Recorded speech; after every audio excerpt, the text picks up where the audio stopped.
Hello everybody, my name is Anshu और आज हम जीएसटी का next topic that is small taxable person exemptions in composition scheme का second part करेंगे। इससे पहले कंपोजिशन स्कीम क्या होती है और कौन कौन से लोग इसका बेनिफिट उठा सकते हैं, इसके बारे में पहले एक वीडियो अपलोड कर चुकी हूँ।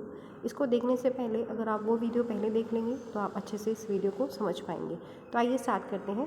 Procedure for availing of composition scheme, यानी कि हम कौन कौन सा तरीका अपनाएंगे कंपोजिशन स्कीम लेने के लिए।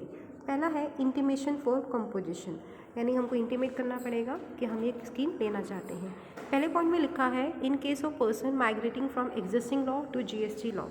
ये पहले की बात है जब जीएसटी नया नया आया था। पहले टैक्स रिजीम में कुछ लोगों ने अपने आप को रजिस्टर कर रखा था। अगर वो अपने आप को जीएसटी में रजिस्टर कराना चाहते हैं और उसके तहत वो कंपोजिशन स्कीम का फ़ायदा उठाना चाहते हैं तो उनको एक फॉर्म इलेक्ट्रॉनिकली फिल करना पड़ेगा और उनके पास जितना भी स्टॉक है उसकी डिटेल अथॉरिटीज़ को देनी पड़ेगी विद इन 60 डेज़।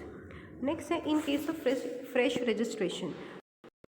रजिस्ट्रेशन के लिए अपनाना चाहता है, जो भी कंपोजिशन स्कीम के लिए रजिस्टर कराना चाहता है और सेक्शन 10 के तहत टैक्स पे करना चाहता है तो उसको फॉर्म GST REG 01 भरना अनिवार्य है। अगला है taxable person switching from normal levy to composition scheme in next year. अगर कोई ऐसा व्यक्ति है जो पहले तो नॉर्मल GST के अंदर आता है लेकिन वो अपनी स्कीम को चेंज कर कंपोजिशन स्कीम के तहत जाना चाहता है तो उसको फॉर्म GST CMP 02 भरना पड़ेगा और इसके साथ साथ उसको एक स्टेटमेंट भी देनी पड़ेगी in the form GST ITC 3 के तहत और इसके अंदर सारी उसकी डिटेल्स होंगी रिगार्डिंग द स्टॉक एक्सेट्रा।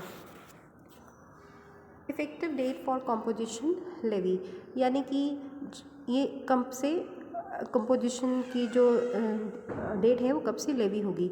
अगर हम case of person migrating from existing law to GST law की बात करें तो फ्रॉम द अपॉइंटेड डेट होगी। In case of fresh registration from the date of registration होगी and in case of taxable person switching from normal levy to composition scheme in next year होगी। Taxable person switching from normal levy to composition scheme in next year के अंदर from the beginning of financial year होगी।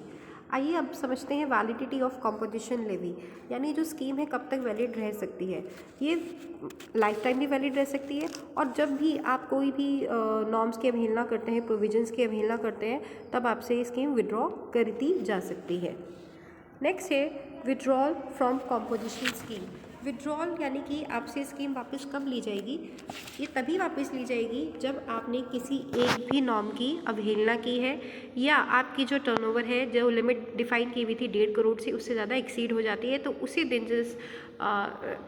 जिस वक्त आपकी वो 1.5 करोड़ से ज़्यादा की टर्नओवर एक्सीड हो जाती है, फ्रॉम द नेक्स्ट डे आपकी ये स्कीम वापस ले ली जाएगी। आप रेगुलर टैक्स पेयर की तरह टैक्स पे करोगे। नेक्स्ट है cancellation of option of composition levy.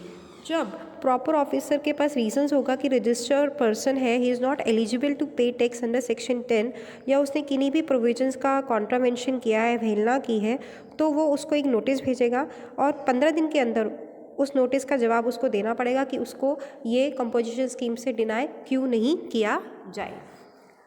Next है GST composition scheme transition provision for ITC, यानी कि आप स्कीम या तो रेगुलर से कंपोजिशन में जाना चाहते हैं या कंपोजिशन से रेगुलर में जाना चाहते हैं, हम चेंज करना चाहते हैं, तो क्या क्या प्रोविजंस होंगे। पहला है switch from normal tax payer to composition scheme holder.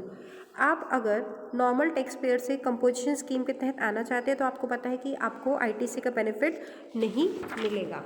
या फिर switch from composition scheme holder to normal tax pair.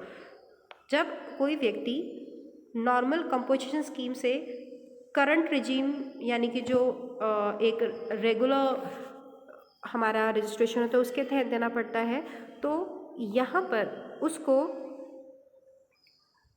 जो ITC है उसका क्रेडिट मिलना स्टार्ट हो जाता है on input on semi finish goods या फिर finish goods on the day immediately preceding the day from where they opt to be tax as regular tax pair.